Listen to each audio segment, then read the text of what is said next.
X-Men 97 Episode 6 in a nutshell.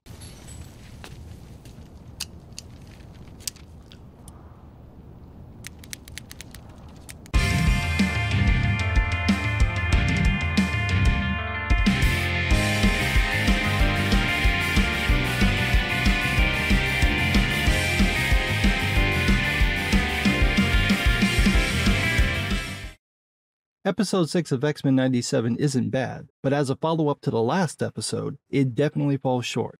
Episode 5 ended on a perfect cliffhanger. The next episode should have been about the aftermath of the attack on Genosha. Skipping over it to focus on finishing Storm and Forge's story and bringing back Professor Xavier kills the momentum. It's a weird decision, just like with the 4th episode. So out of curiosity, I checked to see who wrote this because I have a theory. The episodes that worked best were written by showrunner Beau DeMaio.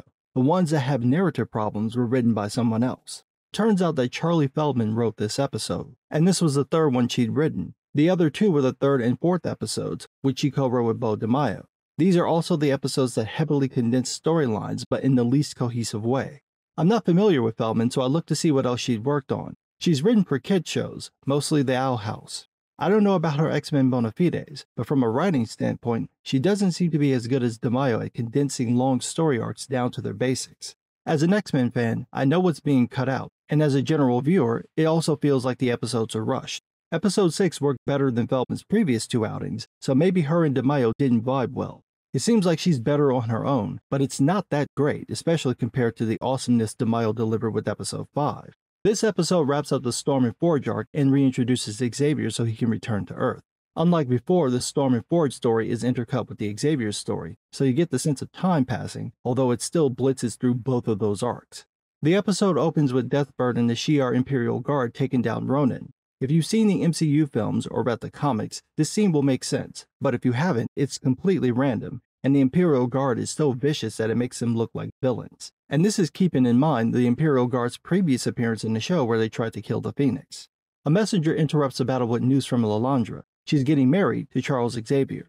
We get a scene of them doting on each other, with Xavier trying and failing to convince Lilandra to spend time on Earth, or even rule from there so he can visit his home and see the X-Men again. Then it cuts to Storm and Forge. Storm tries to treat Forge's wound, while the adversary preys on Storm's fears. At one point, Storm panics and tries to break a window, but it won't break. It's so out of character, and there's really nothing leading up to it, that I couldn't help but laugh. The adversary locks Storm in a coffin, which triggers her claustrophobia.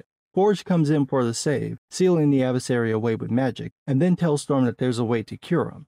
There's a plant that grows in the dark in the sacred tower. He needs to get it or he'll die. He's too weak to do it by himself, so Storm decides to help him. Now, that skips over a ton of stuff in the Storm and Forge storyline. In the comics, the adversary sends the pair into an alternate reality, where they spend a year before Forge finally devises a way to restore Storm's powers and get them back to their world. Obviously, the show wasn't going to do that storyline as written, but as we see throughout this episode, the changes just aren't as powerful as the original story. Back with Xavier, the powers that be in the Shi'ar Empire aren't happy with him marrying Lilandra. The Shi'ar view other species as inferior. Deathbird comes in and challenges Xavier by invoking the royal right that forces Xavier to prove his loyalty. Deathbird gets to choose the method, and her choice is that Xavier must renounce Earth and his X-Men and have his mind wiped of them, and that it must be done by Lilandra. This is really just a ploy by Deathbird to force Lilandra's hand. Either the Empress will refuse, which Deathbird will use as a pretense to remove her from the throne, or Lilandra will wipe her beloved's mind, potentially causing a rift between them, and even then, the mind wipe still might not guarantee approval of the marriage. Again, this is not exactly what happens in the comics, but at least it's intriguing. The problem is that the show never recaps the issues within the Shi'ar Empire, or those between the sisters Deathbird and Lilandra. Just a tiny bit of information about Deathbird's past would have made this work. We wouldn't even need to see it. It could have been done in passing dialogue, but it needed to be there just for the context. Without the context, the next scene in this arc makes no sense. Xavier renounces Earth, but hesitates to renounce the X-Men. Deathbird comes in and uses that as proof that he's unfit to be a consort, and when she claims that Lilandra's relationship puts the Empire at risk, the Empress accuses Deathbird of sedition and orders Gladiator to arrest her. Then all hell breaks loose. Deathbird attacks Xavier, and in the middle of the chaos, Xavier remembers that he's a master telepath and finally uses his powers to bring everyone onto the astral plane for a lesson. The fight is fine. The question is, why are they fighting? Why is Deathbird intent on getting the throne? I know because I read the comics and watched the original show, but there's nothing in this episode that explains Deathbird's actions. It's especially weird since the last time we saw her was when she teamed up with Apocalypse to steal Lilandra's throne. After doing that, why would she be allowed into the Imperial Guard? Why would any of them trust her? Hell, why is she even allowed to wander around? She already committed sedition and treason. Why isn't she locked up?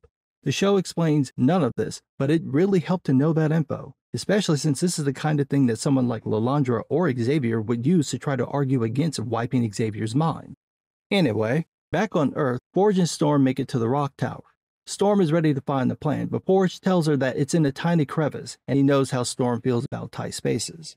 But Storm goes in anyway, finds the plant, but slips, dropping her flashlight, and who should appear but the adversary. It somehow survived Forge's binding. It causes the cave to close in on Storm, but Storm realizes that the adversary has no power over her, and then, out of nowhere, Storm's powers return.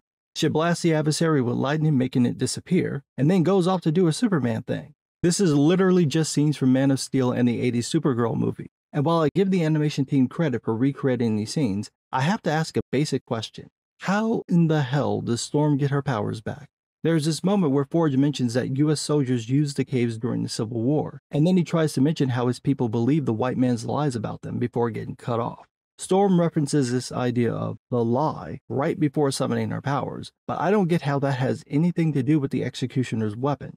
He didn't trick her into thinking she didn't have powers. He neutralized her ability to access her powers at an atomic level. That's not a lie. That's comic book science. How does convincing herself not to be afraid of the adversary bring her powers back? How does that allow her to fly and breathe when she's damn near in the vacuum of space? Better yet, how does it grow out her hair and create her original costume? I know in the previous show she used her powers to transform her clothes into her costume. It didn't make any sense then either. This moment robs the storyline of all of its power. Storm dealing with the loss of her powers is arguably her greatest story arc. It's during this time that she leads the X-Men, proving to the team and to herself that she's more than just her powers. Completely getting rid of that loses that valuable lesson. My question is, why do this? And the only answer I can think of was that someone thought it would be more empowering if Storm got her powers back on her own instead of Forge restoring them. If that's the case, that's the wrong approach. It makes sense that he, who's deeply in love with Storm, would try to restore them. Forge helping Storm doesn't make Storm weak. That's proven by the lessons Storm learns leading the X-Men without her powers.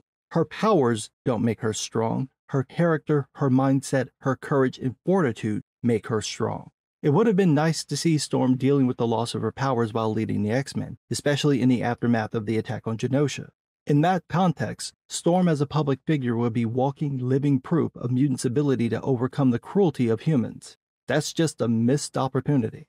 Anyway, back with the Shi'ar, Xavier explains to the Shi'ar that they're basically authoritarian tyrants who should learn to be more tolerant of others. But as he explains this, he senses the attack on Genosha, sees Gambit's spirit, and gets knocked out of the astral plane.